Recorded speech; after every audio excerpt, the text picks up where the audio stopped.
Ash Ketchum's Indigo League conference ended in an embarrassing flunk in the top 16 that was the perfect finish to a very questionable league run. And the question is, should Ash have even qualified for the league conference to begin with? After all, although he acquired 8 badges, he only got a few of them by legitimate means. Yes, it is time to talk about Ash Ketchum's pity badges. And to answer the question, did he cheat? Hey everyone, it's Charles. How are you today? We all have a few skeletons in our closet, and Ash Ketchum is no different. But while the average person's basket of regrets may consist of things like relationship screw-ups, petty crime, or even cheating on a term paper in high school, Ash's cupboard of cock-ups features a different brand of shameful acts ranging from foul play to lapses insanity to the stinking little turds that we will be discussing today, his Indigo League pity badges. Yes, today we will be putting Ash Ketchum in the hot seat and evaluating all 8 of his badge victories in the Indigo League to see which of them he won fair and square and which of them can only be described as cheesy handouts that never should have made their way into his hands. But before we get going, here are 2 important points about the contents of this video. Firstly, let's define what a fair and square victory is. For today's video, we'll be considering fair and square gym victories as battles that actually reached their proper conclusion, with Ashy Boy knocking out all of his opponent's Pokemon. Of course, winning battles isn't the only way of proving a trainer's worth, and the anime stretches the rules of engagement in various ways for the sake of good,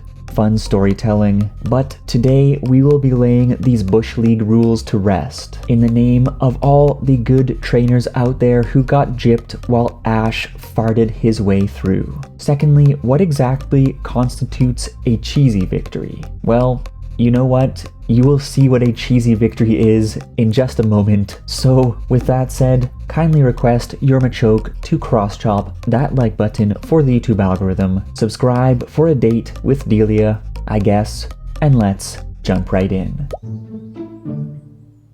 Our journey starts with Ash Ketchum's very first badge, the Boulder Badge. Arriving in Pewter City, Ash hits the gym only to get ragdolled by Big Boy Brock. And after receiving some advice from Brock's good-for-nothing dad, Ash returns for round 2, and it went like this. Ash throws out Pidgeotto against Geodude, idiot choice, and as you might expect, it gets laid out. Next, Pikachu takes Geodude down with Thundershock because that's what Pikachu does. However, Brock counters with Onix, and Thunderbolt doesn't do against Onix, and why would it? I mean, just look at that thing. Onix proceeds to slap Pikachu around like a piece of salami, but Brock, being the compassionate hero among men that he is, calls Onix off before Pikachu is ground into little more than yellow dust. Ash is surprised he appears to have lost again despite his preparations, but just wait a moment, because the sprinkler fiasco is about to begin. Due to the wild battle and Ash Ketchum's signature chronic disregard for building regulations and the safety of others, Pewter City Gym catches fire, setting off the sprinklers and soaking Onix, turning it ripe for a Thundershock right up the wormhole. But wait a second, why is this crappy sprinkler system only spraying Onix down? Nobody else is getting wet. Well, whatever. It's at this point that Misty points out that rock types are weak against water, and Ash quickly capitalizes on this backhanded opportunity, ordering Pikachu to Thundershock the rock turds right out of Onix's rock butt. What a cheeseball he is, and Cheesy McCheese is about to finish things off when all of a sudden, Brock's brothers and sisters jump onto Ash to stop him from hurting Onix any further, and he calls back Pikachu before Onix is knocked out.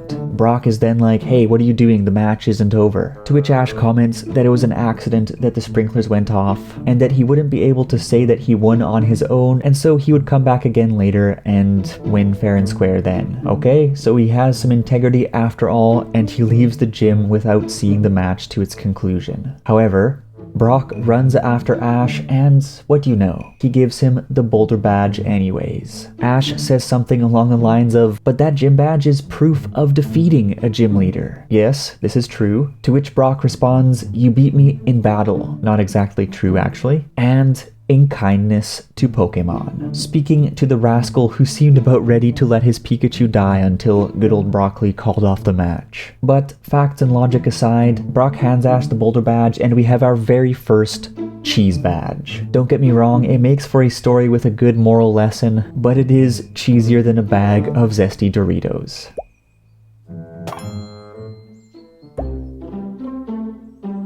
Next up, the Cascade Badge. In this battle, Ash actually has the type advantage, with Pikachu facing off against Misty's water types. Except that he doesn't because Pikachu does not want to fight Misty. This lack of control over his own Pokemon is a sign of bad things to come, but then again, I wouldn't want to make a pretty girl cry either.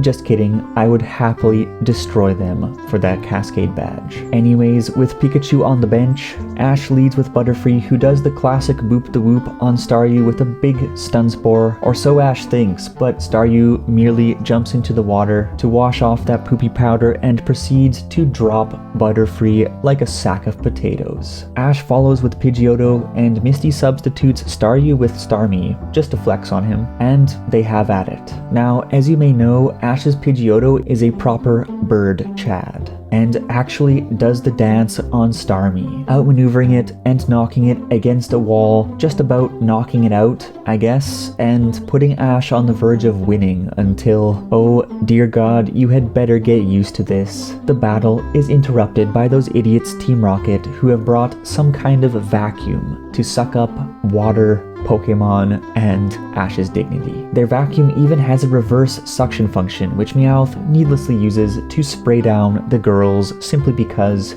he's a sick man-cat. Of course, within a matter of seconds, Pikachu electrocutes Team Rocket and disposes of them like expired food. And at this point, viewers may have expected that the match would continue in some fashion, as Misty was 1-0 over Ash, but it looked like he was going to finish Starmie off to tie things up. Although of course we have seen Pokemon who appeared to be on their last legs jump back into the fray when they seemed down and out, something we've seen from Ash's Pokemon time and time again. But viewers were wrong. Those in attendance called the match as a draw since it was interrupted, but then one of Misty's sisters chimes in explaining that Pikachu got everyone out of that farty Team Rocket situation and suggested that if Pikachu had actually went out to battle, Misty would have got steamrolled. Except that Pikachu didn't do that because Ash has no control over his own Pokemon and is exactly the kind of person that the Gym Badge Gauntlet is supposed to weed out. But again, facts and logic aside, Ash snags the Cascade Badge as Misty looks on as if someone stole her dog and ate it. Cheese Badge number 2 makes its way into Ketchum's grubby hands, and all we can do is cringe.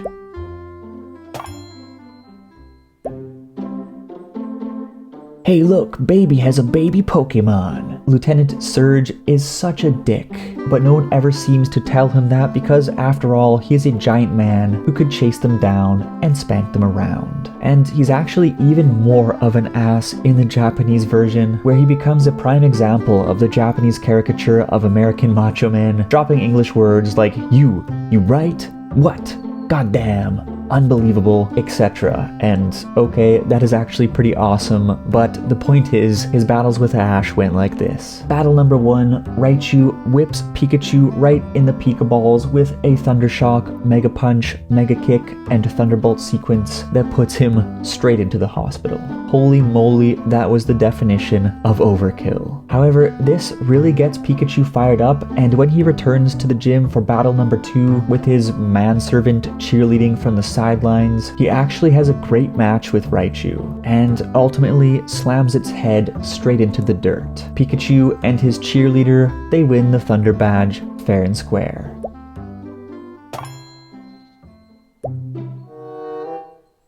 And then we have the Marsh Badge. Sabrina puts out an Abra against Pikachu that evolves into Kadabra mid-match, and it isn't pretty. Then, after soundly beating Pikachu, she shrinks Ash and his friends and puts them into her dollhouse for some sick games because she's a very, very weird girl. until a man who is later revealed to be her father teleports the group to safety. Ash is determined to battle Sabrina again, but Sabrina's dad assures him that he simply does not stand a chance against her telekinetic powers and demonstrates some of his own on Ash to prove his point. After having his pants pulled down by Sabrina's dad and being made to dance around like an idiot, he's told that he might have a chance if he snags a ghost Pokémon from Lavender Town. And so he goes to Lavender Town, and he comes back 2 episodes later with a Haunter in tow. But unfortunately, like most people and Pokemon in Kanto, Haunter doesn't care about anything Ash is saying, and it actually disappears before the battle even begins, leaving Brock and Misty to be captured and turned into dolls by Sabrina, and Sabrina's dad once again helping Ash make a narrow escape.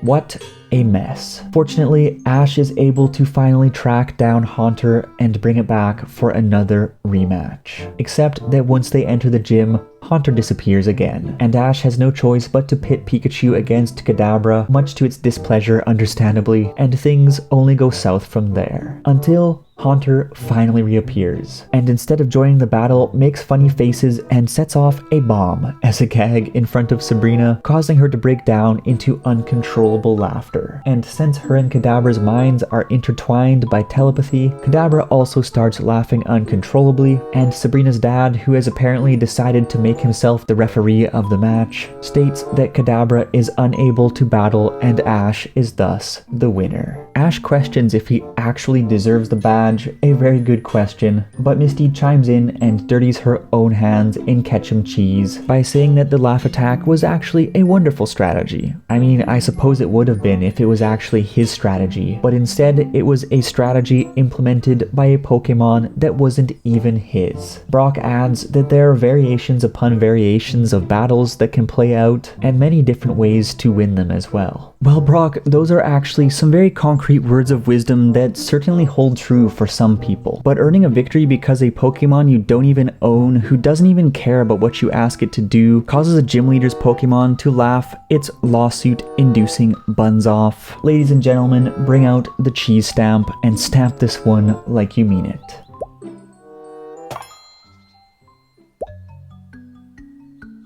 And then we have the Rainbow Badge. Oh my goodness gracious, the Rainbow Badge victory. Perhaps the most abhorrent example of a moral lesson gone wrong that you definitely ought to get the full story on in my Ash Ketchum's Dumbest Moments ranked video if you want to descend into the depths of Ketchum dumbassery. But the long and short of it is this. After being denied entry into the gym for being a piece of human trash, Ash enlists the help of a band of hardened criminals to sneak in and get his match anyways, knowing full well what these criminals might be capable of doing once they get inside the facility. Erica, being the proper dime that she is, ends up accepting Little Man Ketchum's challenge anyways. And of course, he embarrasses himself by leading with Bulbasaur instead of Charmander or Pidgeotto for the type advantage, and Erica's Tangela dominates that funny little green thing. Charmander finally comes out to play, and Erica sends out Weepinbell, who gets roasted,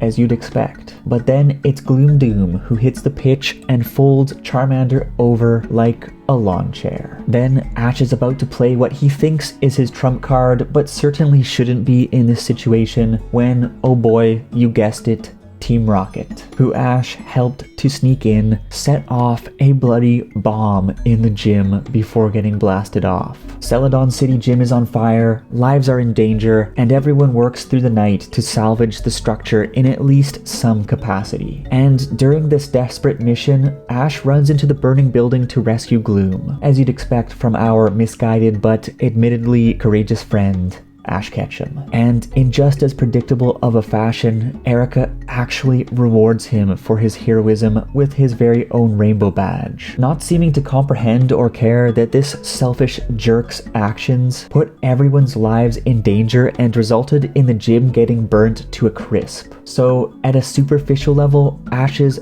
act of bravery presents a good moral lesson, but if you dig into it, this was an appalling breach of moral integrity, and more importantly, certainly not a legitimate gym battle victory in any sense of the word. But there you have it, another mouthful of cheese for Mr. Ketchum. Next up, the Soul Badge.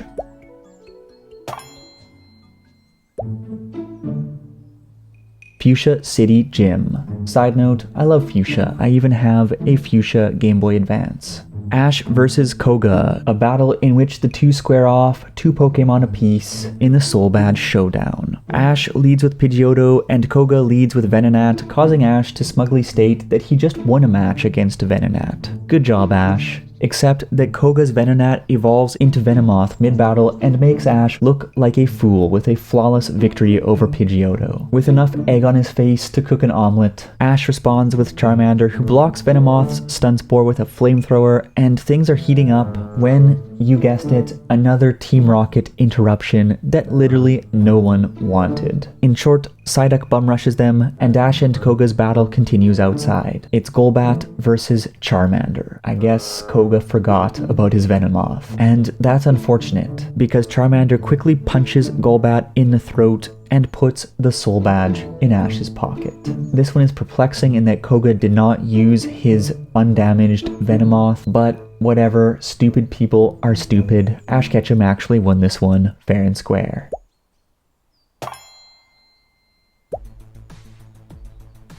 The Volcano Badge, featuring Ash versus a guy who looks like he's been dabbling in a little bit more than unlimited rare candies over there on Cinnabar Island. As usual, Ash gets wrecked in the first match against Blaine, despite actually making a fairly good tactical decision for once and putting out his Squirtle to take on Blaine's fire Pokemon. It simply was not enough though, as Kuruma from Naruto floored Squirtle with a fire spin before Ash even knew what was happening. Ash counters with Charizard, to whom Blaine responds with Rhydon, but of course, Charizard ignores Ash and gets disqualified. And as is often the case, Ash has no choice but to lean on Pikachu. And Pikachu is actually able to knock Rhydon out by using its horn as a lightning rod. Yes, that is actually what happened.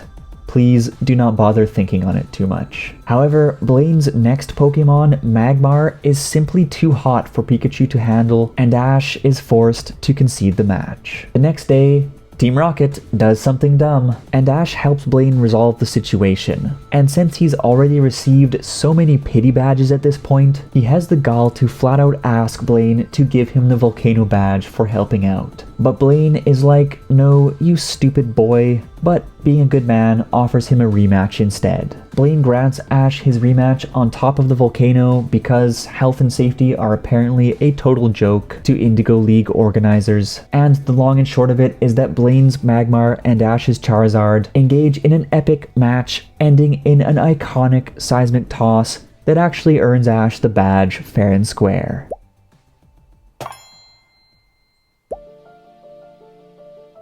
At last, it is time to snag the final badge in Kanto, the Earth Badge. Gary was the first to arrive to Viridian City Gym, but ended up losing to Giovanni and that weird thing. But as you might expect, Ash lucks out and avoids getting dominated by one of Pokemon's top chads, since before Ash's match, Giovanni suddenly has to leave the gym to take care of an emergency. And of course, he leaves the gym under control of the village idiots, Jesse, James, and Meowth. You would think he would have someone better suited to the role, but whatever. He even leaves the trio 3 Pokeballs containing stacked Pokemon in case anyone comes to challenge them, a Machamp, a Kingler, and a Rhydon. Ash engages these stooges with Squirtle, Bulbasaur, and Pidgeotto and is actually pulling ahead, despite the fact that the platform he is standing on electrocutes him every time his Pokemon get hit. Things are looking good.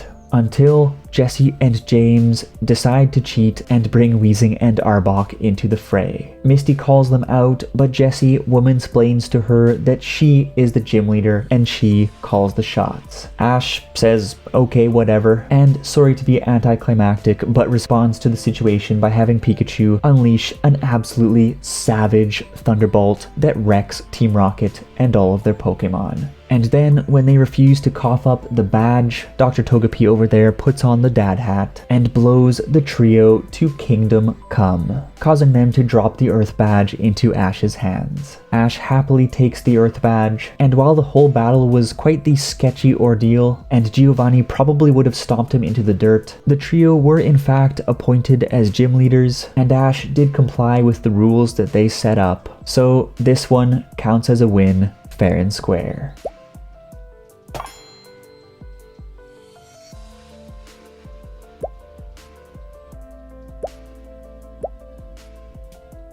And there you have it. The rundown on Ash's very questionable gym run in Kanto has come to an end. The anime was really in its Wild West days back then, and the sheer amount of Ketchum cheese certainly reflects that. But how about you? Do you agree that 4 out of 8 of his wins were total cheese? Or do you think that every single one of them was well deserved? And do you think Ash has finally grown into a top tier trainer, or is he still swinging about in the rough? I'm curious what you think. Well everyone, thank you for tuning in today. I think you certainly will enjoy tomorrow's banger vid, so do sick your Primeape on that notification bell, because we will be chatting again tomorrow. And until then, I hope you all have a very healthy, happy, and safe day. Don't forget to follow me over on Twitter and Instagram. And as always, let's chat.